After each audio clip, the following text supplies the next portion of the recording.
Hello and welcome to my channel, Bevvy with Beth.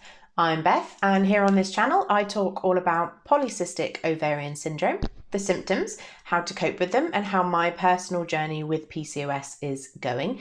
So if that sounds like something that'd be interesting to you, don't forget to hit the subscribe button down below to catch my videos every single week. And this week we're going to be talking about my binge eating experience.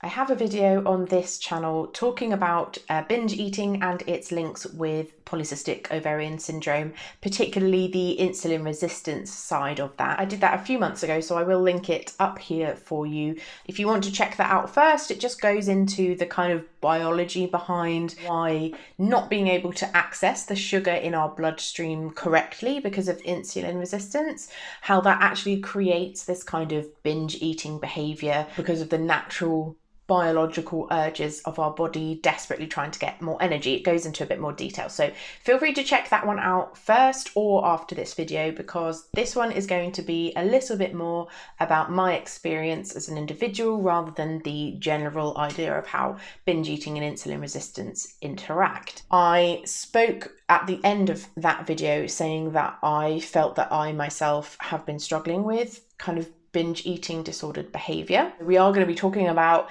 disordered behavior, the patterns that I saw in that, and I'm going to be talking about kind of how I coped with that and what I've been doing to kind of overcome that. So if that kind of discussion would be uncomfortable for you, I completely understand, and I have no interest in making anybody feel uncomfortable, so feel free to ignore this video and wait for another one in a week's time, which will probably be more comfortable for you to watch. If on the other hand you are looking for some information about why you might be having some binge eating habits around your PCOS and you want maybe some tips on what to do about it, then continue watching, because I'm about to get into, first of all, my experience, and then I'm going to give you some general tips for the binge eating disorder, and then also a more detailed example of what I did to help myself. First thing I wanted to talk about was kind of how I realised that I had a disordered eating pattern, and it was one of those really unusual situations. I've been doing a lot of research, kind of looking into my PCOS condition and all the things that kind of surround it, the symptoms, how best to help them, what supplements to take, what diets to try. And obviously one of the biggest things for me when I was first diagnosed, especially with the insulin resistance side of things, was how best to lose weight. And I had in fact been trying to lose weight for maybe somewhere between 6 months and a year. It wasn't quite a year's time, but it was definitely more than 6 months that I had been trying before I got diagnosed. Up until that point, I'd always been very much against diets. I'd watched my mum yo-yo diet for many years as a child and have, no success. No, diets are not the way to go. They aren't healthy. They aren't a healthy option. They are completely unsuccessful. I will never diet. So I'd always just eaten what I wanted to eat, other than making sure that I was eating enough fruit and veg, as well as the meats and the processed foods. I didn't really have any kind of principles around the food that I was eating. And of course, then, like in the 3 years leading up to my diagnosis, well, probably the 5 years really, but it was the last 3 years that it became dangerous, as I just continually put on weight. I did at one point lose a lot of weight because I literally wasn't eating because I couldn't afford any food. But I'm going to do a whole other video on that kind of having enough money to feed yourself, and why eating healthy is actually a privilege. And but I'll go into that in another video. Other than that short period of time where I literally just wasn't eating enough food, I continually put on weight. And then the last 3 years is when I was like, oh, okay, I want to do something about this now, because it is starting to impact on my everyday activities. And I think particularly towards the end, that kind of last year before I was diagnosed, even simple things like being able to tie my shoelaces became difficult because I couldn't bend over. There wasn't enough room for me to bend over to reach my laces. I knew that I wanted to do something about it, but didn't really know where to begin, I just went with the kind of common eat healthy. So I kind of tried to stop buying processed food, started doing things like making my own lunches and all that kind of thing. And of course, I found if I did the straight up kind of salad and fruit, I was hungry all the time, and I knew that I literally couldn't live like that. So then I started making meals. I'd start having cooked meals for my lunches so that I was a lot more full. And I think this played into a lot as well about it being kind of around winter time, which meant having warm food just generally felt like a more satisfying meal. And I tried to make it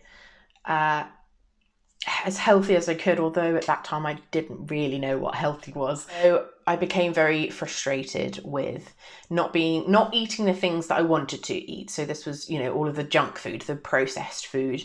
Although I wasn't restricting my calories, I did feel at that time that I was denying myself a lot of foods that I would have liked to have eaten in order to be healthy. And I think that's where I got that mentality of scarcity, of restriction. And so one of the things I used to do a lot is I was living with my parents at the time. My mum and dad would be out of the house and I had the place to myself. And I used to massively overeat at the weekends to compensate for how well I was doing. I was also incredibly stressed at this time as well. And so that it was also a coping mechanism for that, in that my weeks were so exhausting and stressful and restrictive on the weekends and eat far more than I needed to, which of course was just undoing any benefits that I may have gotten, especially when it comes to the kind of the weight loss side of things. Any of the benefits that I could have been getting from eating well during the week was completely lost at the weekends. So this meant that a lot of my eating was secretive. So not only would I kind of literally wait for my parents to leave the house, I'd be like, bye, Nancy, have a nice day, bye, and then go off and eat and, eat as much as I could in the hours in which they were out of the house. I also did things like purchasing food on the journey around work, and that's where I can now see that pattern. It's the the secretiveness of it, that nobody would know that that's what I was eating, and the emotional side of it, where I'm not necessarily physically hungry. I'm eating out of a sense of loss or restriction, a way of coping with stress and anxiety. So I can see that now as that kind of pattern of behavior. But I didn't really realize that that's what that pattern of behavior meant until I started looking into insulin resistance, and I saw from YouTube videos and from the people on Instagram that I follow that a lot of people were making this connection between PCOS, insulin resistance, and binge eating disorder, and how that was a very common thing. I mean, it's statistically known that a lot of women with PCOS will have disordered eating behavior because of how losing weight is the recommended treatment for PCOS, and yet the symptoms of PCOS are putting on weight, and how, of course, all other, diet culture, Weight Watchers, Slimming World, juice fasting, anything like that actually biologically works against us. And so if you turn to traditional diets to lose weight with PCOS, you're guaranteed to fail. And then because our biology, as I mentioned in the previous video, the mechanism in our bodies is working against us from any kind of calorie restricted or sugar reducing diets, which means then we have that behavior in place. And so then going into other diets, things like keto or vegan or paleo or anything like that, or a whole foods diet, which can actually be very helpful for us without addressing the disordered eating first, then they're not going to work because they're going to feed into our disordered eating behavior. So by doing a bit of research into binge eating and how it works and how it intersects with PCOS, I realized that was the kind of behavior that I was exhibiting before I was diagnosed. In the beginning, when I started reducing my sugar, I don't really remember having any disordered behaviors at that point. So then it wasn't until much later I could look back at my behavior and be like, oh yeah, this is what it is. If you feel like binge eating is something that you are suffering with or have suffered with, then leave me a comment down below and let me know If you feel like it is, what kind of behaviour you seem to be exhibiting, or if you have maybe been diagnosed or have already yourself recognised that in yourself, let us know what you did to help yourself get out of it. But this is my tip for moving forward with binge eating behaviour, and that is quite simply to get professional help. I am not a registered dietitian. I am not a medical professional. I cannot help you get over an eating disorder. I feel like there is a big difference between the binge eating behavior that results as a biological response to our not being able to access energy from our food, the kind of basic chemistry that's happening in our system that triggers an automatic response in our bodies to prompt us to overeat and all that kind of thing, and the psychological damage that can happen if that behavior is prolonged or if there's something else. So people can have binge eating disorder without having insulin resistance or PCOS, and that kind of comes from the psychological side of things. There's a big difference in the source of where that disordered behavior is coming from. And whilst definitely your biological patterns can then lead into disordered eating when you try and, ignore those cues and don't understand where these missed signals are coming from, then definitely one can lead to another.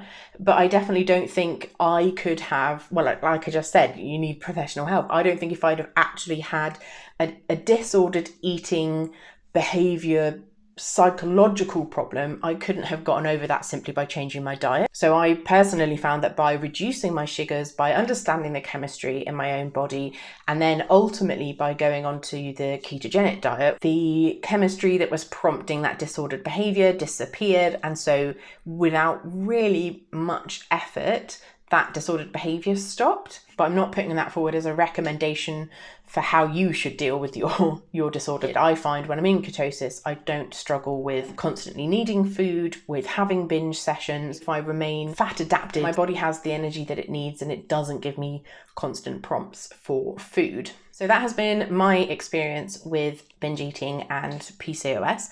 Again, leave me a note in the comments down below if you feel like this resonates with you. Thank you so much for watching, and I'll see you in the next one.